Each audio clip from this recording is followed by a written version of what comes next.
Alhamdulillah, wassalatu wassalamu ala rasulillah wa ala alihi wa sahbihi wa mawalah. Asyhadu an la ilaha illallah wahdahu la syarika lah wa asyhadu anna Muhammadan abduhu wa rasuluh wa safiyyuhu wa khaliluhu atal amanah wa nasahal ummah wa jahada fi sabilihi haqqa jihadih.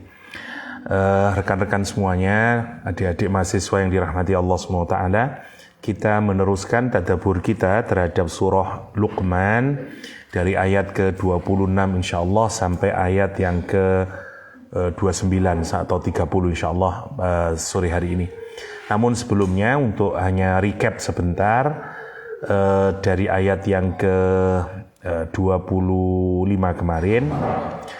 Sebenarnya kalau kita perhatikan mind map-nya dari surah Luqman, ide besarnya sebenarnya tetap sama ya, bahwa hidayah Allah Subhanahu wa taala itu selalu mengambil 3 cara ya. Satu, diberikan bisa kita dapatkan melalui semua yang ada di hadapan kita, yaitu ayat-ayat kauniyah, baik berupa tumbuhan, binatang, langit, bumi, atau tindakan-tindakan manusia juga. Itu merupakan ayat-ayat kauniyah, misalnya semua yang ada di hadapan kita dan semua yang ada dan masa lalu ya, kisah-kisah masalah yang lalu, serta dari Al-Quranul Karim. Kalau kita perhatikan dari awal surah Luqman itu berbicara tentang Al-Quranul Karim ya. Ayat pertama misalnya sudah Alif Lam Mim tilka ayatul kitabil hakim, bicara Quran, hidayah yang dari Quran. Setelah itu diikuti tentang hidayah yang bisa kita dapatkan melalui tadabbur kita terhadap alam semesta. Karena itu kemarin kalau masih ingat waktu kita bicara tentang ayat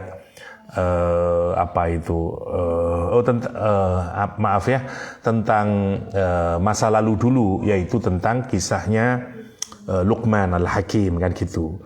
Baru setelah kisahnya Luqman, kemudian dari ayat yang ke-20 seingat saya sampai ke nanti 34 itu baru berbicara tentang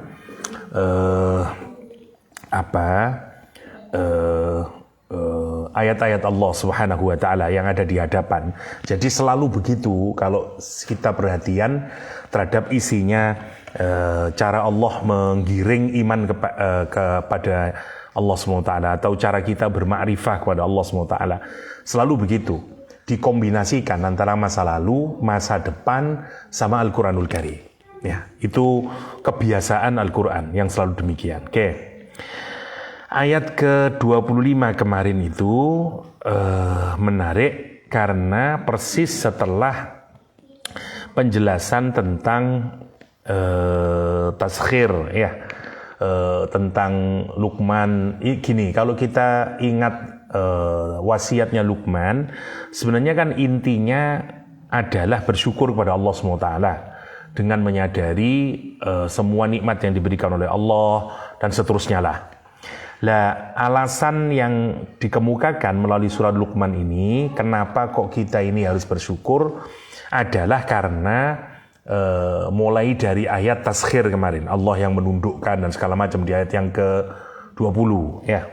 Nah, di ayat yang ke-25 ini Allah itu menunjukkan kepada kita, menarik kemarin karena orang yang mengetahui atau menyatakan bahwa yang menciptakan langit dan bumi ini Allah, akan tetapi ternyata pengetahuannya itu tidak menggiring kepada iman. Nah, ini yang ada ada logika yang tidak nyambung, atau ada konsekuensi yang terputus di situ kalau kita perhatikan. Ya, saya ulang kembali ya.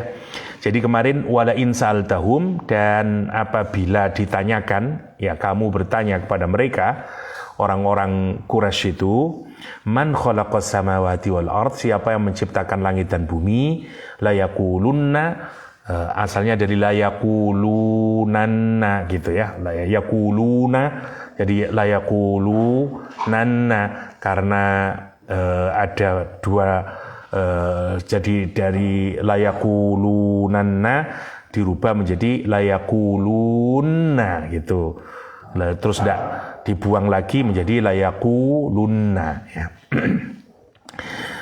Mereka pasti menyatakan Allah. Ya, sebenarnya kan ini menarik. Mestinya kan pengetahuan itu terus bergerak menjadi iman. Mestinya begitu. Jadi ma'rifah itu atau ilmu itu harus bergerak menjadi iman.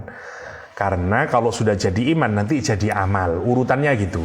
Atau kalau mau disingkat, ilmu harus lead to action. Kan gitu toh.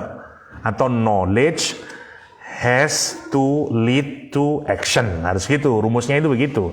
Di mana-mana kalau pengetahuan itu mestinya berakhir dengan conviction. Karena ngapain kita mengetahui sesuatu kalau kita tidak convince, lah gitu loh, tidak meyakini. Lah conviction itu mesti melahirkan action, gitu. Logikanya begitu, ya. Kenapa metode pendidikan itu dari kognisi dulu sampai kemudian kok ke kognisinya kena, afeksinya kena dan seterusnya, baru nanti maunya jadi karakter dia, kan begitu loh. Jadi memang polanya itu begitu mestinya itu. Nah ini menarik, orang-orang Quraisy itu kalau ditanyain secara kognitif dia bisa menjawab siapa yang menciptakan langit dan bumi, tapi dia menyatakan tidak beriman kepada Allah SWT, malah memilih tidak bersyukur kepada Allah. Nah ini logikanya yang cacat itu.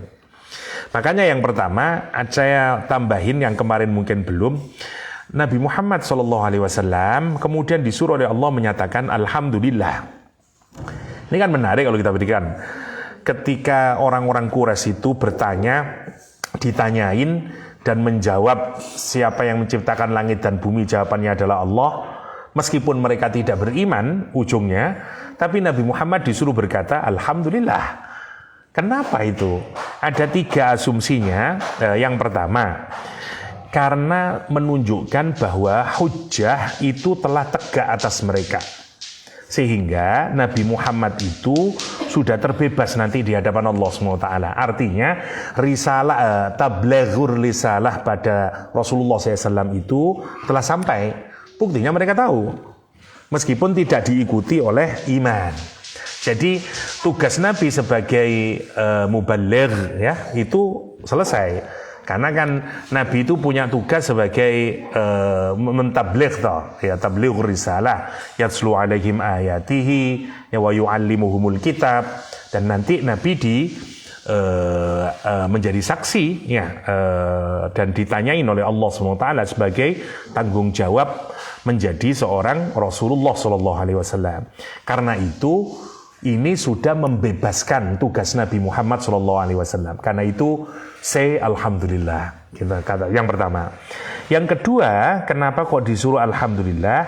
Karena Allah memberikan hidayah kepada kebenaran. Tidak seperti mereka.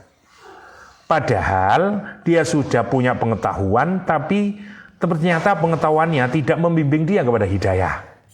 Nah, Nabi Muhammad ini disuruh bersyukur pada Allah karena Allah lah yang membimbing kepada kebenaran dan dijauhkan dari ajakan setan. Ya.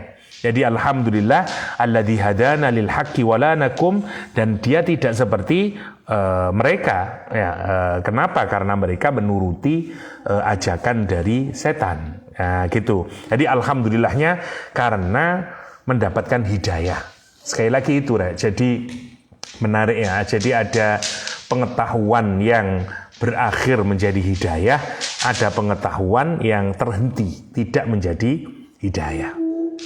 Kita kalau ngerti orientalis itu, dia banyak menguasai hadis, dia pinter Al-Quran misalnya dan seterusnya. Kita kan heran kemudian, kenapa kok tidak dapat itu ya? Ya karena itu jawabannya persis semacam ini. Ya, bagi Nabi Muhammad kalau ketemu orang begitu, alhamdulillah. Kenapa? Satu sisi saya udah bebas, berarti sudah nyampe. Wong buktinya dia tahu kok. Ya. Yang kedua, alhamdulillah kepada diri kita sendiri lagi. Kenapa? Karena Allah memberikan hidayah kepada kita. Yang terakhir, qulil hamdulillah alladzi khalaqas samawati wal ard wa huwa mustahiqul hamd. Kita ini diminta untuk Nabi Muhammad diminta untuk berterima kasih kepada Allah SWT dengan mengucapkan alhamdulillah karena Allah yang menciptakan langit dan bumi, dialah yang berhak untuk dipuji seutuhnya dan dialah yang berhak untuk diibadahi satu-satunya, tidak ada yang lain ya. Nah, sementara orang ini enggak, dia tahu ilmu, tapi justru dia tidak memuji Allah SWT dan tidak beribadah kepada Allah. Jadi urutannya itu mestinya dia kenal Khalik, kemudian menjadi abid, mestinya begitu, menjadi makhluk.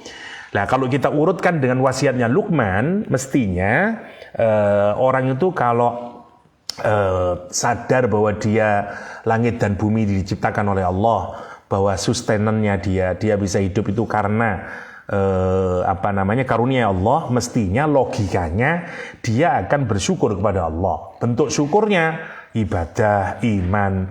Nah, ini kenapa malah dia mencari yang lain padahal dia tidak punya kontribusi buat dirinya. Kira-kira itu tambahannya ya. Karena itu lihat ayat berikutnya setelah kemarin setelah ditanyain kalimatnya kemudian menunjukkan kalimat pemilikan. Karena itu selanjutnya kemudian ditutup dengan kalimat lillahi ma fis samawati wal ard innallaha huwal ghaniyul hamid. Apalagi setelah Allah dikenal oleh mereka sebagai Khalik, ya Allah terus kemudian menjelekan lillah, ya bagi Allah SWT. Lillah ini lamnya namanya lil hasr, ya, atau maknanya menjadi exclusively. Nah gitu kalau dalam bahasa kita, ya. Lillahi hanyalah bagi Allah, hanyalah kepunyaan Allah dan seterusnya. Itu namanya lil hasr. Miliknya Allah SWT. Apa? Ma fis samawati wa ma fil ard. Apa saja yang ada di langit dan bumi. Satu sisi Allah menunjukkan yang menciptakan langit dan bumi. Di ayat 26 Allah menunjukkan semua yang ada di langit dan bumi ini miliknya Allah Subhanahu wa taala. Ya. Jadi mestinya orang kalau kayak begitu, mestinya tidak bisa ndak kecuali dia akan mengabdi kepada Allah, beriman kepada Allah. Lah gitu toh, mestinya itu. Makanya Allah menambahi setelah penciptaannya, dia sebagai creator, dia juga sebagai owner, ya. Nah, kalau sudah kita berjumpa dengan pemilik dan sekaligus sebagai yang memiliki, dia juga yang mengatur, dia juga dan seterusnya. Karena itu mestinya mereka cenderung untuk beriman. Tetapi menariknya orang-orang Quraisy ini dia tetap tidak beriman. Karena itu ujung kalimatnya ditutup dengan innallaha wal ghaniyul hamid. Innallaha wal ghaniyul hamid. Jadi sesungguhnya Allah SWT, dialah Allah SWT al-ghani, ya, yang kaya, yang tidak butuh akan apapun. Allah yang free of need. Jadi ghani adalah bebas dari keinginan, ya. Orang itu kalau tidak punya keinginan namanya ghani, ya. Selama dia punya keinginan belum ghani. Manusia itu sampai kapanpun ya tetap punya keinginan, kecuali nanti di surga berhenti dia punya keinginan. Karena itu hakikatnya tidak ada yang ghani kecuali Allah SWT, karena Allah free of need, ya. Allah tidak butuh apa-apa, tidak berhajat kepada apapun saja. Sementara kita tidak mungkin, kita ini berhajat kepada apapun saja, ya. Oke. Itu namanya Al-Ghani, ya, Al-Ghani. Al-Hamid sekarang dikaitkan juga. Jadi Allah tidak butuh sama kamu, sama ibadahmu, sama imanmu, dan Allah terpuji meskipun kamu tidak beribadah, tidak beriman dan seterusnya, ya. Namanya Al-Hamid, yakni Al-Mahmud ala jihadith thubut, yang dipuji selama-lamanya. Ya, itu biasanya maknanya dari bentuk yang mengambil model sifat musyabahah, ya, mengandung makna selama-lamanya. Ala jihadith thubut, ala jihadith thubut. Oke.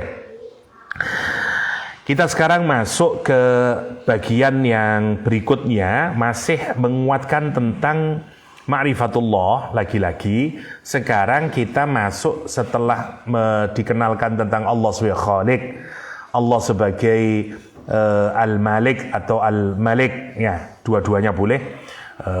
Yang ketiga atau mudabbir di dalamnya, yang sekarang yang ke-28 ini, ayat 27 ayat yang baru ini, kita dikenalkan dengan luasnya ilmunya Allah Subhanahu wa taala. Ya. Oke. Ayat ini memiliki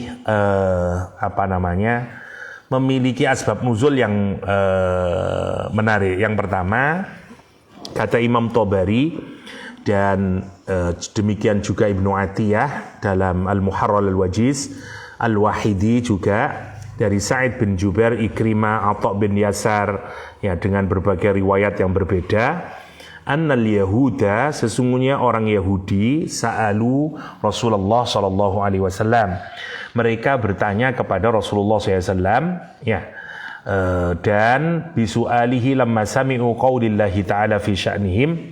Mereka ini bertanya kepada Rasulullah SAW ketika mereka ini memerintahkan kepada orang Quraisy. Ketika orang Quraisy menanyai Rasulullah SAW tentang apa makna ruh, dan turun ayat Al-Quran, wa yas'alunaka 'anil ruh qulir ruhu min amri rabbi, ya, wa ma utitum minal ilmi illa qalila, dan tidaklah kamu itu diberi minal ilmi, dari ilmu, illa qalila, kecuali sedikit. Faqalu, orang-orang ini berkata, orang Yahudi ini berkata, wa anta tatslu fi ma ja'aka anna qad utin Taurah wa fiha tibyanu kulli syai', kata dia, bagaimana kamu membacakan kepada kita, ya, wahyu yang sampai kepadamu, bahwa di dalam Al-Quran itu juga dijelaskan bahwa kami ini dikasih kitab Taurat.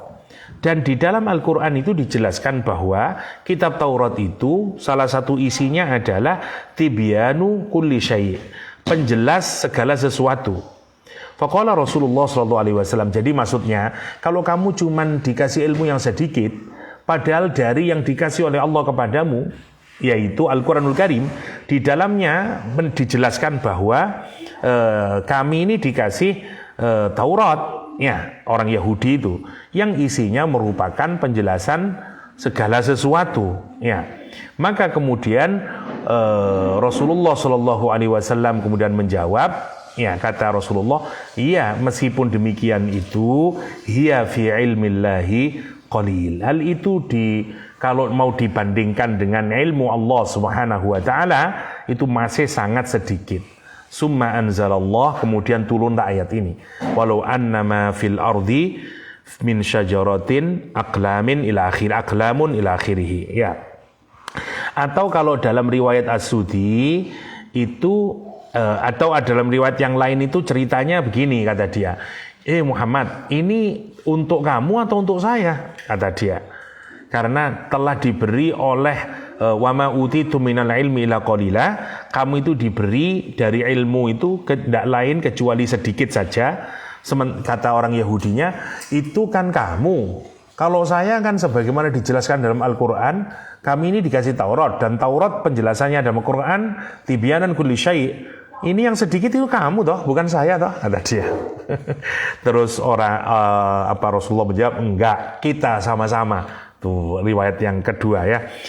Atau yang terakhir, orang Quraisy yang berkata kepada Rasulullah SAW, ma aktsara kalama Muhammadin, kata dia, fanazalat walau annama fil ardi min syajarati aqlam ila akhiri, karena merasa udah banyak ini, udah, ya, wahyunya kayaknya sudah tidak akan ada lagi, saking banyaknya sudah, menurut orang Quraisy. Dan Allah menunjukkan enggak ada. Quran, ilmu yang dibentangkan dalam Al-Quranul Karim itu masih sangat sedikit. Allah kemudian memberikan perbandingannya dengan menurunkan ayat ini. Gitu background dari ayat ini. Mari kita analisis ayat ini sekarang, ya. Oke. Walau, ya, dan jikalau, atau ini lau digunakan untuk pengandaian di masa yang akan datang, tetapi tidak akan mungkin terjadi, ya. Hanya seandainya saja, ya. annama fil ardi min annama fil ardi, dan sesungguhnya jikalau ya, kata Allah Subhanahu wa taala di sini, sesungguhnya jikalau ya apa ngarteni sing enak rek.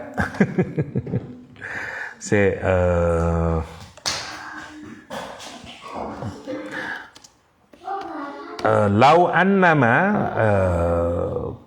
dan jikalau ya apa enak ngarteni ini.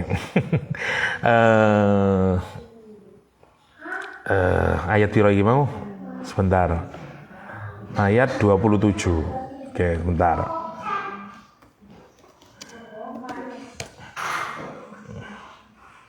Cek enak jelas noy. Dan lau annama, jikalau seandainya gitu ajalah. Walau anna ma fil ardi min syajaratin, dan jikalau seandainya pohon-pohon ya yang ada di bumi ini, susah nerjemahin perkataannya ya, enggak nyambung ya, harus begitulah, menjadi pena ya. Walau anna ma fil ardi min syajaratin aqlam wal bahru yamudduhu, bacanya nanti ada dua, bisa yumidduhu, bisa yamudduhu, nanti aja ya.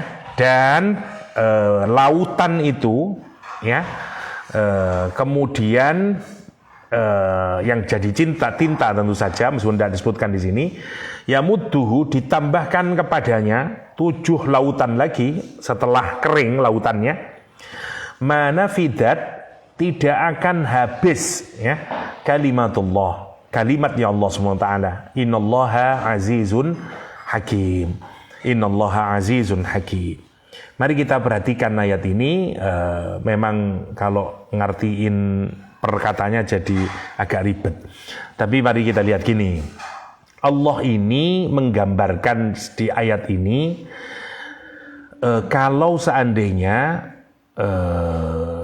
pohon-pohon yang ada di dunia ini, anna ma fil ardi min syajaratin, maknya dirujukkan kepada min syajaratin ini. Yang menarik sekarang untuk jadi renungan dulu kata syajarahnya dulu. Syajarah ini bentuknya mufrad ya. Mestinya kalau kita ini mau mencakup seluruh pohon, biasanya yang dipakai kalau tidak pakai jamak atau pakai isim jinis ya. Syajarin misalnya baru kena, misalnya min syajarin pakai ismul jinsi, jadi kayak orang menyatakan wa ma khalaqtul jinna wal ins, itu bukan satu manusia tapi jenis ya, jenis jin dan jenis manusia, jadi satu grup kayak begitu ya. Dan atau dipakai jamaknya, Quran juga tidak menggunakan jamak, Quran juga tidak menggunakan isim jenis, tapi Quran menggunakan mufradnya. Kenapa? Karena kata Zamakhsyari misalnya dan Al-Kasyaf yang juga nanti dikutip oleh banyak mufassir, adalah karena penggunaan mufrad itu di sini untuk menunjukkan jangan sampai ada satu pohon pun yang tidak dijadikan sebagai penanya gitu. Jadi Allah itu mau menyatakan, ini nanti bahkan ada seakan-akan kata Imam Syaukani, faka'annahu qala kullu syajaratin syajaratin ya. Seakan-akan Allah itu berkata masing-masing pohon ya, setiap pohon gitu, setiap satu-satunya. Karena fungsinya ini kata dia, wa wahhada syajarah lima taqarrara fi ilmil ma'ani anna istighraqal mufrad ashmal, kata dia. Jadi ini pencakupan bentuk mufrad itu jauh lebih komprehensif, lebih syumul gitu. Karena seakan-akan Allah itu berkata tiap-tiap pohon, tidak ada, sampai tidak ada yang terlewatkan, satu pohon pun tidak ada. Itu bayangannya itu begitu. Untuk membayangkan ya. Jadi kalau seandainya setiap pohon yang ada di seluruh dunia ini ya gitu, aklamun, Allah jadikan sebagai pena, sementara aklam dibentuk jamak untuk menunjukkan apa? Untuk menunjukkan banyaknya itu. Karena setiap ranting dipotong jadi pena sekian banyaknya. Bisa bayangin berapa terus banyaknya penanya lah itu. Apalagi pena ini kini mikir kayak pena zaman SD kok, ya cili-cili, buat pirang triliun terus coba bayangno ya. Oke. Berikutnya wal bahru. Wal bahru ini bisa dibaca dua, bisa dibaca wal bahru, bisa dibaca wal bahra. Tergantung ya takdirannya kemana, tapi tidak terlalu penting lah, itu urusan kiroat ya, boleh dua-duanya. Oke. Dan laut ya mudduhu, nah ini yang menarik, lautannya itu kata Allah SWT ya mudduhu, ya muddu itu kalau dibaca ya mudduhu dia berasal dari kata midad, midad itu tinta ya. Sementara kalau dibaca yumidduhu ya dengan dhammah pada huruf ya-nya ya, yumidduhu dia berasal dari kata amadda ya. Amadda itu mendukung, menambahkan dan seterusnya. Nah, maka di sini maknanya adalah kalau kata Allah SWT ya, lautan itu ya kalau dijadikan tintanya oleh Allah SWT, saya campurkan sajalah biar agak cepat. Kalau lautan itu dijadikan tinta ya yamudduhu min ba'dihi, terus kemudian kalau kita yumidduhu berarti begitu dia sudah mengering ya, terus dia ditambahin lagi, itu berarti. Atau lautannya kalau yamudduhu dijadikan tinta mimba'dihi, setelah selesai ya ngering dia ditambahi lagi sab'atu abkhur, ditambahi lagi 7 lautan lagi. Ada banyak ulama yang mengatakan kata 7 laut di sini ini tidak hanya menunjukkan jumlah 7 laut, tapi menunjukkan maksimalnya jumlah lautan. Jadi ibaratnya semua lautan ini dijadikan tintanya, karena sama dengan di surat Al-Kahfiyah qul law kanal bahru midadal li kalimati rabbi. Jadi kalau kita koneksikan dengan ayat itu untuk menunjukkan semua, jadi semua kayunya dijadikan pensil ya katakanlah, dan semua lautnya dijadikan apa itu? Tinta, masya Allah cara repotnya ngomong, mana fidat, maka tidak akan kering ya kalimatullah ya, tidak akan pernah habis untuk menuliskan apa? Kalimatullah. Apa kalimatullah ini? Ini kalimat itu begini ya, kalimat itu gini ya, juga sama, ini mufrad dari bentuk jamak, dia kalimat ini adalah jamak killah dari bentuk mufrad kalimatun. Nah, tapi maknanya kalimatun di sini ini adalah maknanya kalam. Bentuk jamaknya mestinya ada 2, kalimat sama kalim. Kalau jam'u killahnya kalimat, jam'u kasrohnya kalim. Jam'u kalimahnya berarti kalau pakai hitungan kira-kira 3 sampai 10.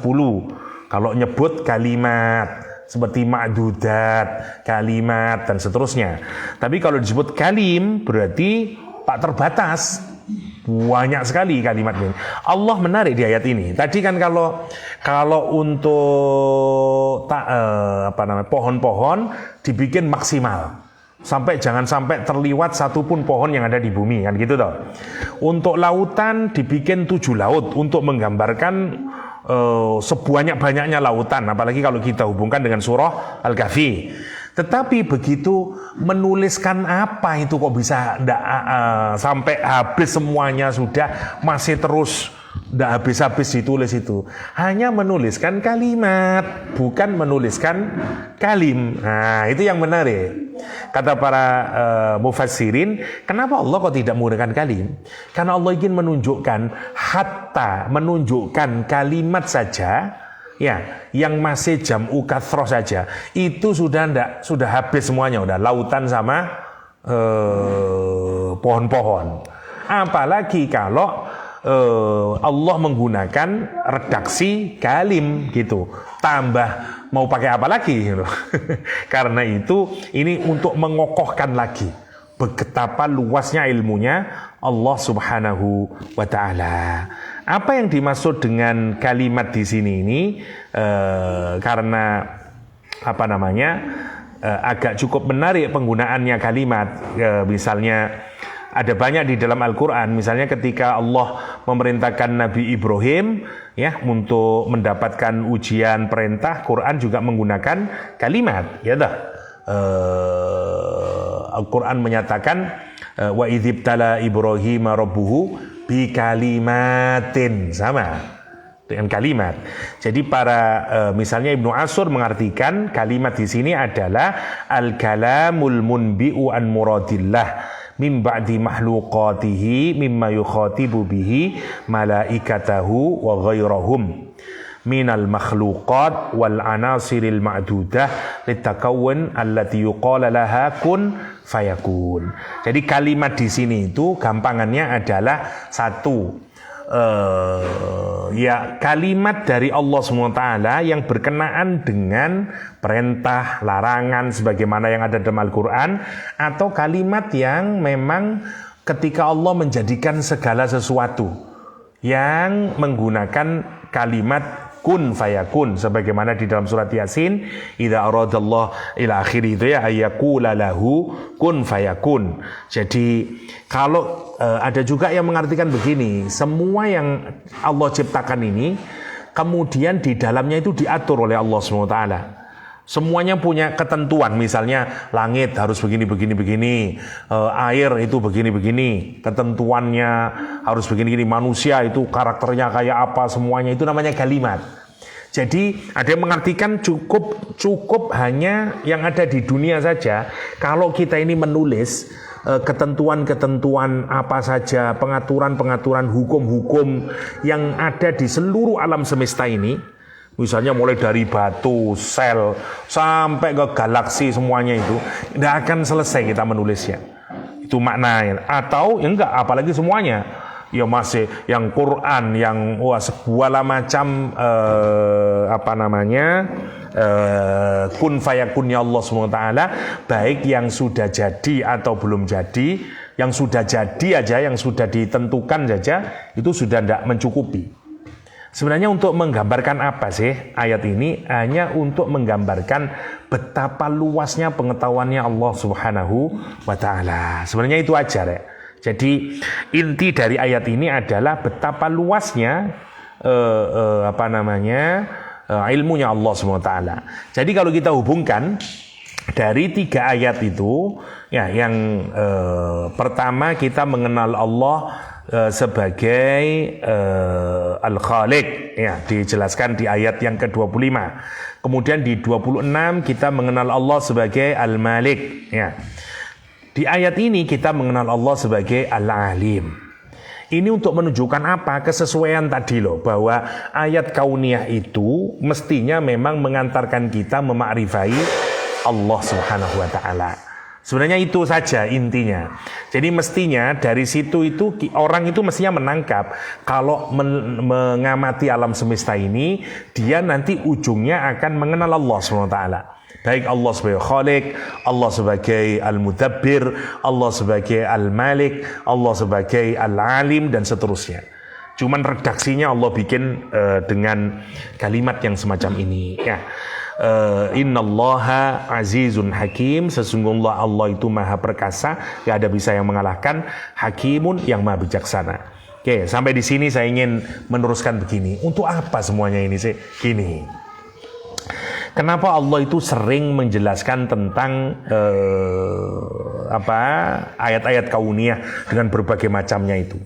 Karena ciptaan Allah itu, Rek, baik Allah menciptakan alam semesta dan menciptakan diri kita, hakikatnya sama. Desainnya sama, polanya sama, begitu. Sehingga kalau kita ini sering mengawati alam semesta, maka insya Allah efeknya adalah kita juga bisa memanage diri kita. Saya kasih contoh gini. Di surat Asy-Syams Ya, kalau Anda perhatikan, itu Allah berbicara tentang alam semesta juga. Misalnya, coba perhatikan 7 sumpah di surat As-Sammas ya, untuk kita kaitkan ke sini. Misalnya Allah bersumpah dengan wasyamsi wa duhaha wal qamari idza talaha wan nahari idza jallaha wal laili idza yasaha was samai wa ma banaha wal ardi wa ma tahaha. Baru kemudian tentang jiwa kita ya, berarti ada 7 sumpah.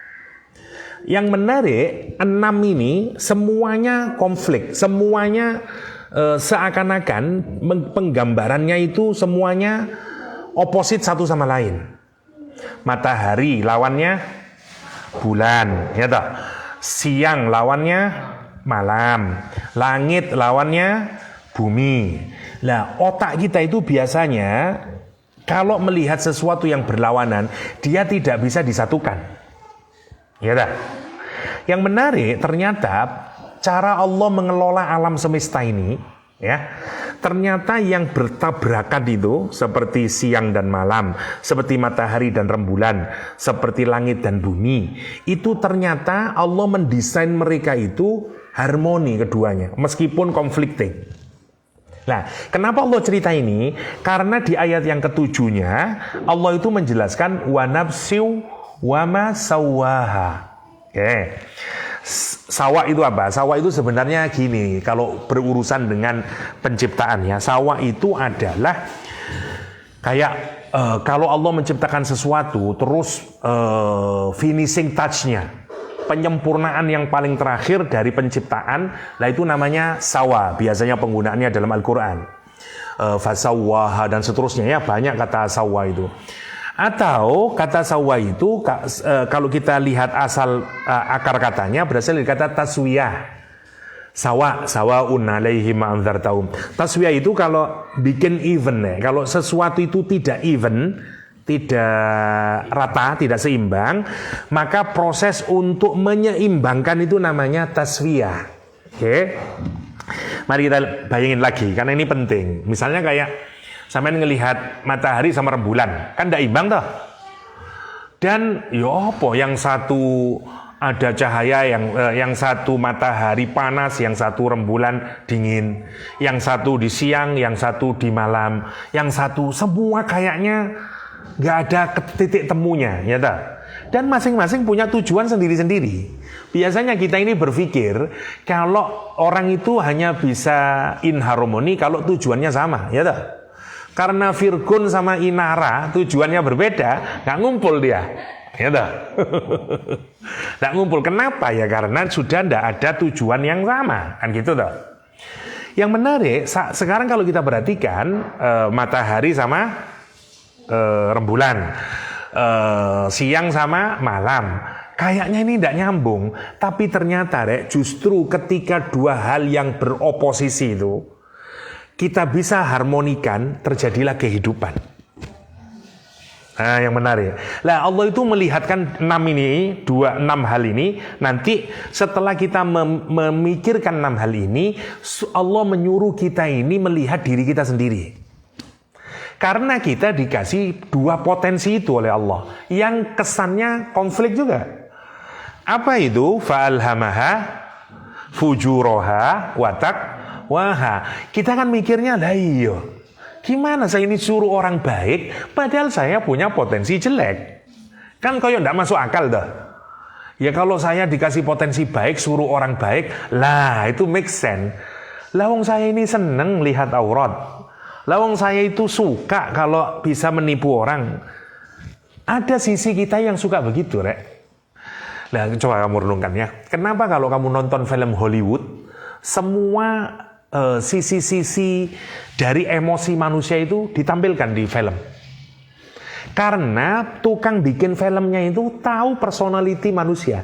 Ono ahli filsafate, ono ahli psikologinya. Karena saya punya teman kuliah di perfilman itu. Tidak mudah, Rek. Pelajarannya itu banyak filsafat, banyak psikologi. Orang film studies itu. Jadi karena dia memahami karakter manusia, makanya di sebuah film itu ada agresinya, ada seksualitasnya, ada tangisannya. Kamu nonton apa ya? Nanti ono diselip-selip no. Dan kita menyenangi itu. Ini aja. Tak seneng toh nonton Terminator ya. Wah, pukul-pukulan sampai saya seneng nonton MMC ya. Habib Nurmagomedov Swanang ya. Kapok bukan paling Swanang ya. Ada sisi kita yang begitu itu. Dan tarikannya berbeda, Rek. Yang sini menarik ke dunia, yang sini narik ke akhirat. Coba bayangin. Orang itu sampai Quran itu menggunakan fujur, bayang no. Fujur itu kan kayak ghafur, mubalaghah itu fujur. Ya dah. Bayangin fujur itu, kamu kalau mikirin manusia itu pada sisi fujurnya ngeri, kita bayangin itu. Ada ustadz yang menzinai santrinya. Ya dah. Bayangin di mana itu, yang di Jakarta atau di mana itu. Bayangin satu yang di Jombang kemarin yang ramai, ya dah. Ada orang tua yang menzinai anaknya sendiri. Ada istri yang memotong kelamin suaminya. Ada gila, gitu. Kita mikir kalau mikir sampean nonton misalnya kayak nonton Freddy Sambo, nonton kayak siapa yang kemarin di sidang Dedi, siapa yang kemarin lah, sing nginjak-nginjak itu loh. Yang anak Ansor nih, Mario Dandi misalnya. Kita kan geleng-geleng kok ngono ya menungso ngono. Ada lagi yang bahkan habis motong-motong dipendam, ya dikasih dicor, ya dan seterusnya. Kita ingat kok ono menungso koyo ngono itu. Kita mikir kenapa itu? Karena potensi fujur. Tapi satu sisi, kalau kita ngelihat potensi takwa, gila juga. Kok ada ya orang kayak Abdurrahman bin Auf? Kok ada ya orang seperti Umar? Yang menarik tuh. Lah, yang menarik Rek, sekarang renungkannya. Selain manusia itu, siapa mudabbirnya? Siapa mudabbirnya selain manusia? Untuk megang selain tentang diri kita, Allah. Karena kita ini dikasih kebebasan oleh Allah untuk ngatur sendiri. Karena itu beresiko ada konsekuensi, kan gitu toh. Tapi kalau tadi itu saya omongin itu matahari sama bulan, langit siang sama malam, terus langit sama bumi. Siapa yang mengharmonikan? Allah. Karena itu harmoninya baik. Coba sampai renungkan ya. Kok ya bisa matahari itu begitu dia muncul, ya bulannya hilang. Bayangin coba deh sama loro-loro nih, Rek. Kiamat lah loro-loro nih. Sedikit saja mereka conflicting dan saling mendominasi, itu hancur semua yang tatanan semesta itu. Bukan hanya di sini sampean bisa ngeliat cahayanya itu, tapi itu berkenaan dengan orbit segala macamnya itu, desainnya itu. Dan yang menarik, lihat nanti begitu dia nggak ada. Ternyata Quran itu bahkan menyatakan apa? Wal qamari idza talaha. Dia mengikuti siapa? Ngikutin matahari, haknya ke matahari lagi. Dia cahayanya dapat dari matahari. Ada kombinasi meskipun kerjaannya berbeda dan seterusnya. Kamu kalau nonton laki sama perempuan, nggak ada beda-beda nih, Rek. Nggak ada sama-samanya. Keinginannya berbeda, yang satu penyayang, satu beda-beda semuanya. Tapi kalau kita bisa mengharmonikan, terjadi kehidupan yang baik. Tapi kalau satu narik, semuanya punya keinginan berbeda. Manganai beda, bayang no. Bojoku seneng legi, aku seneng asin. Nggak nyambung. Nggak nyambung. Tapi kalau kita nggak bisa mencari harmoninya, ya kalau sampai satu nggak mau ada yang ngalah, nggak terus kita ini latihan terus wama sawaha.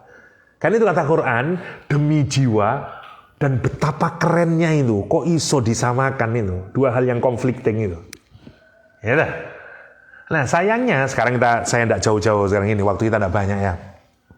Manusia itu mikirin sendiri terus bagaimana menyamakan antara fujur sama takwa. Apa yang terjadi? Kapitalisme itu adalah contoh konkret dari akal manusia atau peradaban yang dibikin oleh manusia dengan menonjolkan sisi mana? Fujur. Ya, semua kebahagiaan jasmania diturutin di kapitalisme. Sampai ke Amerika, semuanya ada di sana. Puncak kebahagiaan karena orang itu berpikir, ya kita akan bahagia kalau kita nurutin sisi sini. Semuanya sudah, dan materialisme, kapitalisme, ya dan seterusnya. Itu di sini sebenarnya. Bahagia? Nggak bahagia, Rek. Karena itulah orang mengkoreksi kapitalisme. Apa yang gagal dari kapitalisme? Begitu ada kapitalisme, sekularisme muncul, ateisme muncul, anti terhadap agama dan seterusnya dan seterusnya. Semua yang serba spiritual dibuang. Kenapa?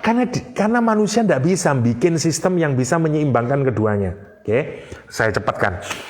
Begitu pula di sisi sini manusia bikin sendiri. Contoh Buddha,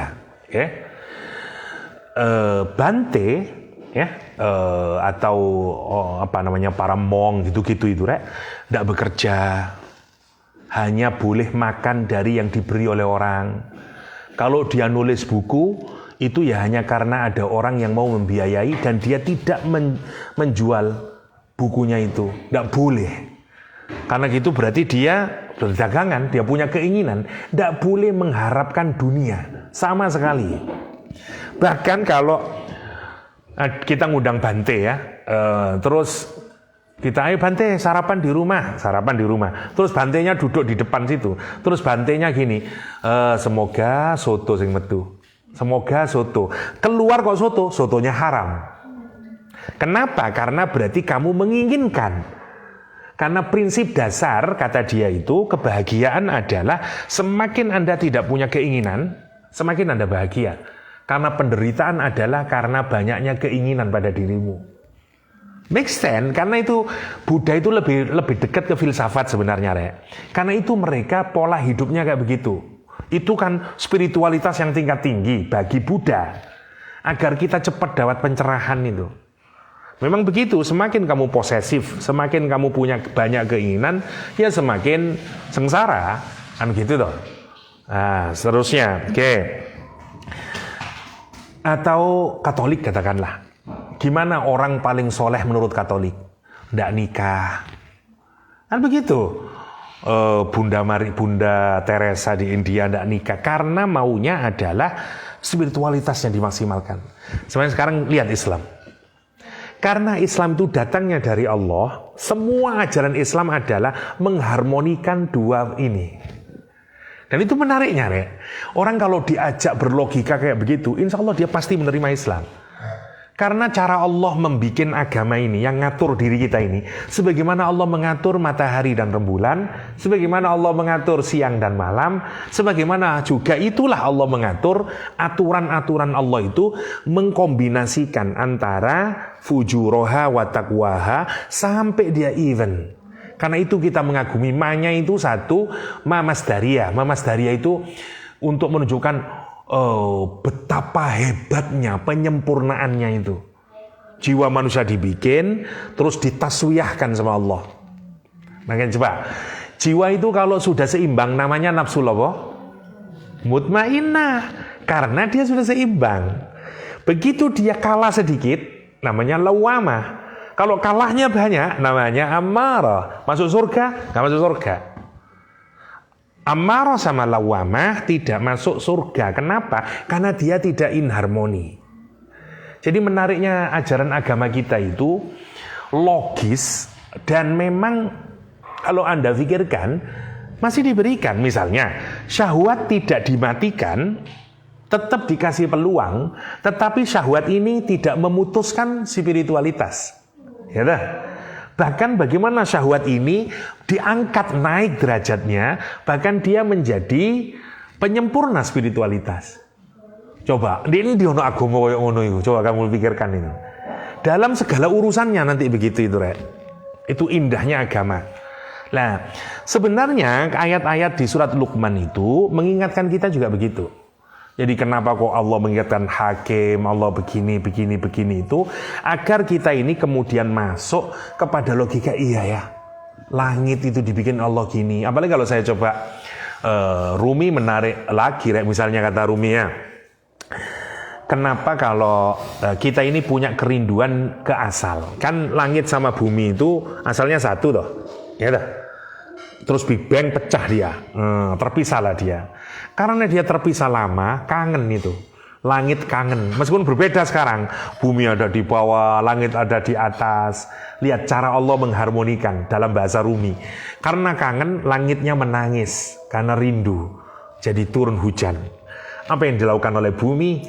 Dia menumbuhkan bunga-bunganya, kata dia. Sebagai bunga kerinduan antara langit dan bumi. Dan terjadilah kehidupan.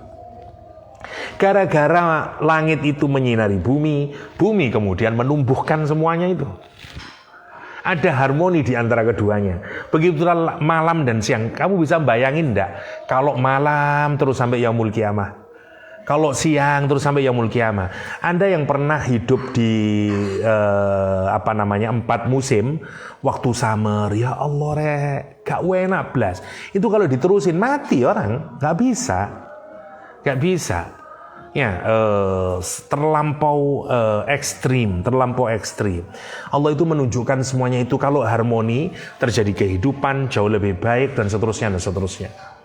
Itu poin sentralnya dari bagaimana kok Allah menghubungkan antara ayat kauniyah dengan ma'rifatullah. Karena harapannya dengan ayat-ayat kauniyah itu kita menyadari Allah dan dengan itu kemudian kita hidup dalam bimbingannya Allah. Karena Islam itu atau ajaran agama ini adalah tadbir dari Allah SWT sebenarnya terhadap diri kita. Itu poinnya. Jadi kalau kita ngikut itu seimbang kita. Ya, saya kira itu dulu ya. Waktunya pendek, tapi semoga bisa menginspirasi. Demikian yang bisa saya sharingkan. Semoga ada manfaatnya. Dan Allah ajma'in. Wassallallahu ala nabiyyina Muhammadin wa alihi wasallam. Wa akhiru da'wana alhamdulillahirabbil alamin. Subhanakallahumma wa bihamdik. Asyhadu an la ilaha illa anta. Astaghfiruka wa atubu ilaik. Assalamualaikum warahmatullahi wabarakatuh.